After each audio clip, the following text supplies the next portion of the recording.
kan nau te thalai pol program buat saya ke eng ma lo hi chan vo nei tu rim min han som ve hi kalom le ma ya sak lo ma ila han ti ve ram ka dua thiang hian pathian thoi na in hun kamang thei tu po hi kalom le ani lom thu han soi ani tu kin jing a hian hei thu pui kan ngai tu ve chu Josefa le unaute ti ania kan thu pui chu ti chuan henga hian a gong rang a zir tur kan nei te phak to kin ka ngai tu ve a reng a thu hima Genesis a hian Josefa le unaute hi chan chin hi ngai nom em ma ya soi po lo a he an chan chin huang chung a hian en ton tu le zir tur po tam tak omina langa thu poi mo in phum po phot swa tur tam tak omina langa chunga tang chuan phak to ka ngai tu ve na chuan thil kong thumin an zir turin ka han thang chuak ve a yang chuan toy te in kan han zir ho don ani a pathian thu lo cher ma sa ila thu phing te bung som ti pani changli thu phing te bung som ni pani changli ingai tlom no le lal pa ti man chu sum te choi mo na te nun na te ani tin adang ami kan cher le nga bung som ni pariat thu phing te bung som ni pariat chang som pathum bo chian na zep tu te chu an hui ngil lawanga zep lawa in puanga hoi san tu te chuan za ngai na an muang tina to beratan Galatia bung ruk chang sari atang in lo chiar le ila bumin om su pathian chu mu se jia ani love mi na thapia chu mi vek chu seng bok don si a ma ni ti salama the tu chuan ti sa mi chiat na senga tharau lama the tu ero chuan tharau wa mi chatuan nun na a seng don ani pathian mai tong trai lang u lalpa he tu kin je hun ro pui tak mai không ai na le du sak na wangin min chan ti ra he hun poi mo te mang thei tu rai i không ai na kan chang hi em ani ti kan thia lom thu kan soye nangin lalpa kan thu soi te mal min som sak min huai la ngai tha tu te ta na mal som na le zir tla kan soi fia thiam thei na tu ra i kai huai to le om pui na du om tak lali so mingin kan nge ne amen hắn sẽ sầu một mốc mày ngã hiền soi ta càng khan Genesis hiền in hắn en vang hiền Josefa le unaute hi chan chi hi angai nong em maya ti la thuat luang tlama khieta nuang ma heta hian zir tur po tam tak in phumina langa na soi ta kang khan chunga tang chuan kong thumin phak to kin zir lai zir tur kan roman ve ani pakhat na chuan chitura seng he kan thu pui huang chunga hianin chitura seng kan hutlat maya Genesis bu som ni pasari chang hata tanga ni kwa kan siar chuan Isaka chu alo upata le maya atar chaw to a ko bit pon khwam hu to lova chu ti lai chuan afa pa upazo e sawan he na chuan khai le he kadam hu chu hun rei to lova voram suak ta la sakhi sa miron hun la tui takin kai turin siam la ti chuan ka eng amal ka so mang che atia ti so la kal ta a chú thu chú anu rồi biết cái nào lâu phiết chuan phải bắt đầu bằng dầu giờ có phát hiện là chuan chân chín ông đã dùng chuan thì là thì chuan anu chuan ber an kel an ber làm gì cái mi tala lâu buat say tu đến phải bắt đầu bằng dầu giờ có bắt chú atir ta ani giờ có bắt đầu thế đâu na thì lue mò cái phu răng thì ta hiya là thì chuan an tal ta anu na siam dia mà giờ có bắt thế đó pe pa isa cái này là phải kalpui ta thuam no po anu in isawa ang deu takin amul te po beram mul nem chia vua ka tiang khan esavalem awa chang ta ni esavalem awa changa apa so fa bum ta ni apa so na lo da pa a o a suan zakopa ani a nima sala a zon esawa ni si ti in aring hlel jawa esawa ni ngai mo han ti point ni ati a tiang chuan ni ati miang awang chuan mala som ta ni hi hian atla ka ni zakopa esavalem changin zakopa hian apa hi va bum ta ani ti chuan mala som ta esawa chan tur mal som na so zakopan alo chan khal ta ni ti kan mu ani ti chuan bung som ri pasari sang som ri pakwa changa som thu paru kan siar chuan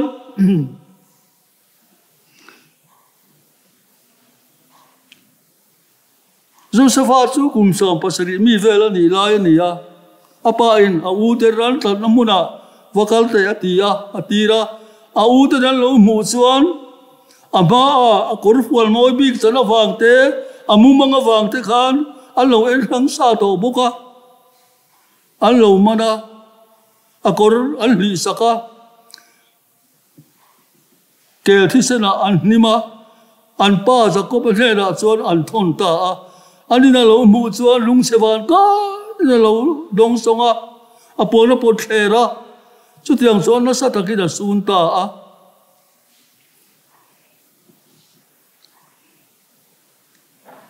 lu sun chung in thana ka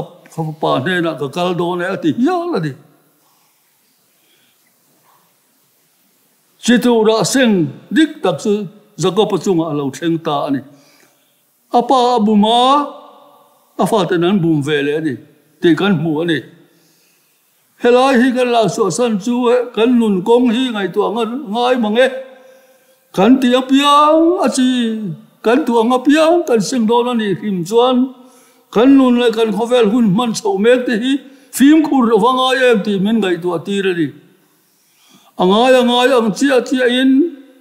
kan sing do na ni chuan ti sa mi chiat na atia tharawa mi chatuan nun na ati boka chumi a chuan kan the tur kan chi tur chu eng chi nge ti hi athara kan ngai tu ngai le in ka thia tur la kan khovel din huna hetiang ang hian kan kalbuan mo mo ni chuan ka kan chi tu ra hi kan la seng do na ni him chuan phim khuranga izia min jir tira he khovel kan hun man so me ka hian helai thu te hian na sa takin zir tian amin pe ka hia kan han tarang ani pathina chuan pathianin ama thi tu te hi mala somin a choi sang thin ti in ka han da pathianin ama thi tu te chu a choi sang in mala som thin Genesis bung som thum pasari sal som ni parial som thu paru kan siar chuan Josefa chu unaute Ismail ho nena an thala an ni khan agupta ramlu puin phote para nena an thala chuin sung kura chuan Josefa chu omta ni Bible kan mu angin Josefa hi tlangwat lo tlai thatak mel thatak po ani o me magde umayin phote para lu pui chuan alo ngai zong tat maya magde umayin mut puya te po asop ta en tin nge he thil sual hi ti in pathian laka thil ka ti sual thayang ti in anara arem changa mu vele local le akora aron mana aron tilui le don ta nima sar Josefa chuan a kor chu li pat ruak in atlan sana chu mai se chan fu chan chu Josefa kor mai khari ta fel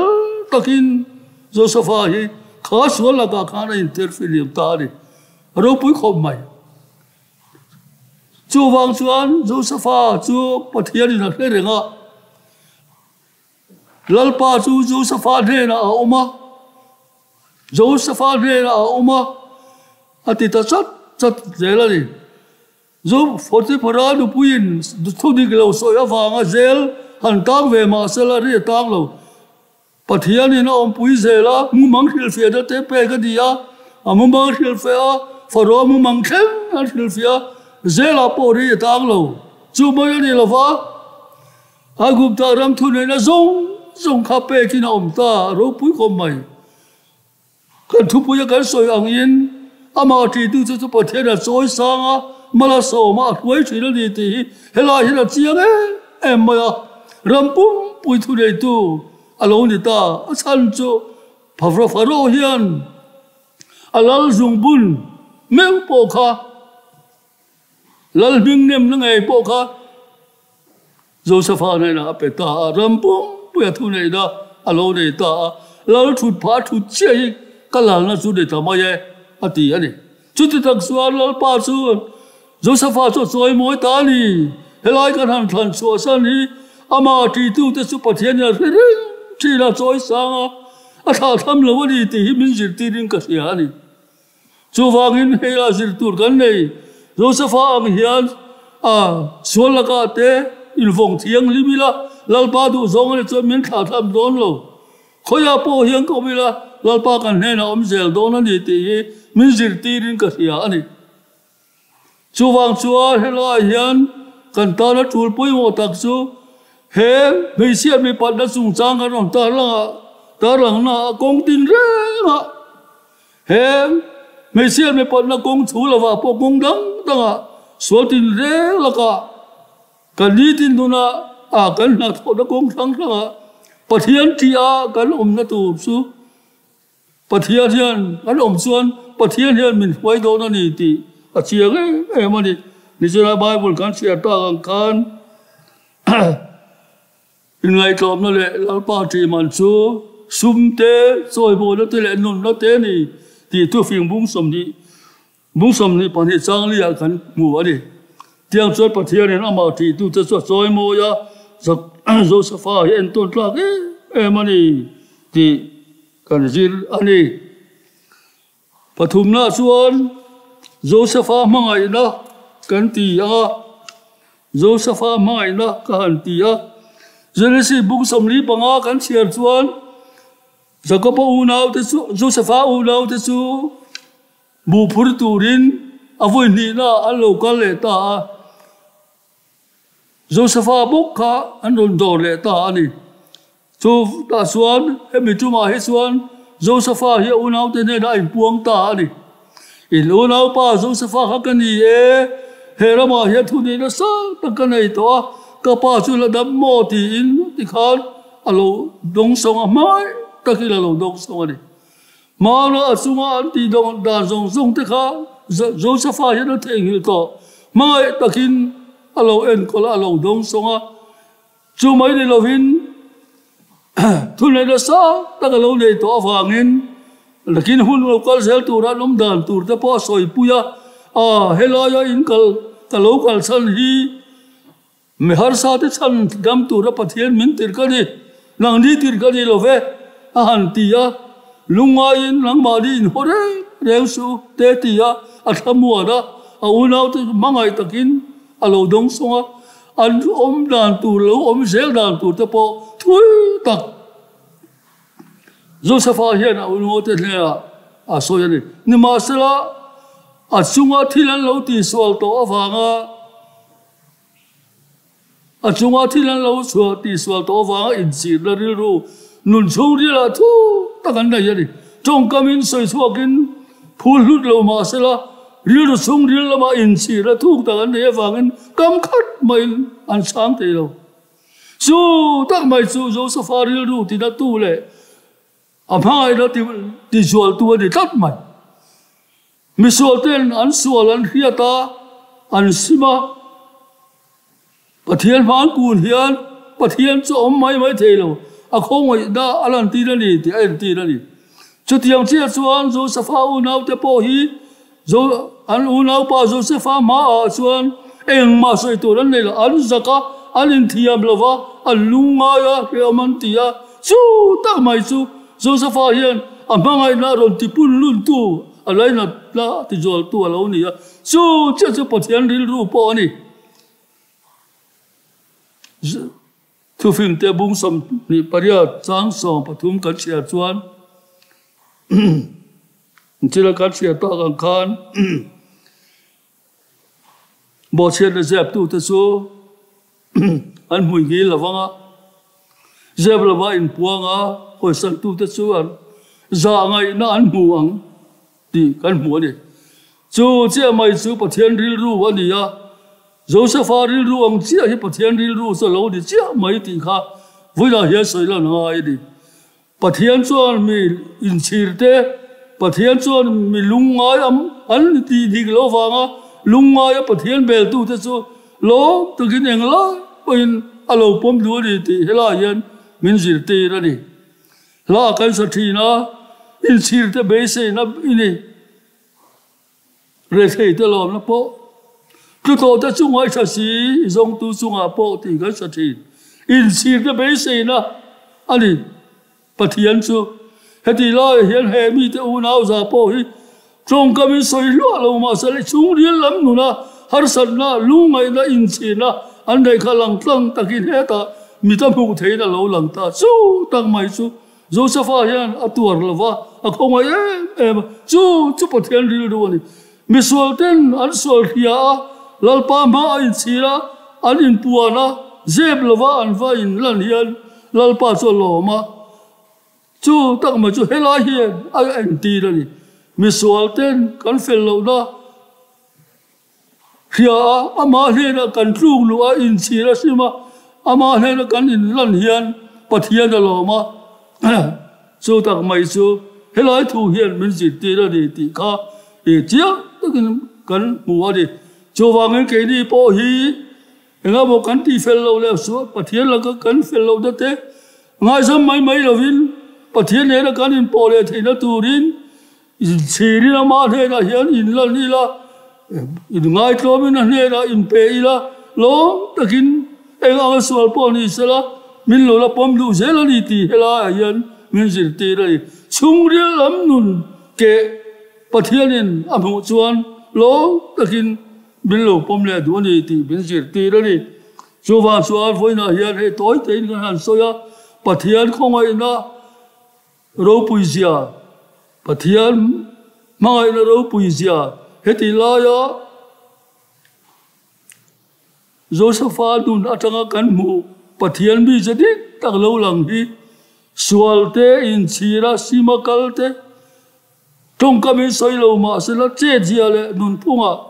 alo lan chuan pathian in chu min la ngai dam duwa min la pom duwa min la mangai emani ti hela bung le changa hian min jit ti ra ni chu wangin kan ni din lum te phim khurila kan ta na thatu rang zong te ngai to ila pathian ti lo ma kan om theda tur le kan fel lo ni poin ngai zam mai lo vila thu pha cho jan he la kan ka le lo takin pathian chuan min la lam min la pom du ani ti hi min ji ti ani ti chuan kan soi ta ka ngin kan khai khom ta ya kan khovel man chung re lo te a hian kan chi tu ra sen te kuma te hian phim khurila egang chi nge kan ti thei in en lon le la pathian ti a ne la in la na a khongai na zara chuan eng kim mai hi min la kan du zong kan ti apa kan thi chuan min la hiat pui zelin bal min so min la soi sang zel du ani ti te chu ba ka chuan in sira ne la kan kal chuan eng la poin pathian hian min kal san wa lo takin min la pom du ani ti te vui da hian kan zirani kan thei to ka lalpan kan za in bal bin so sakro se amen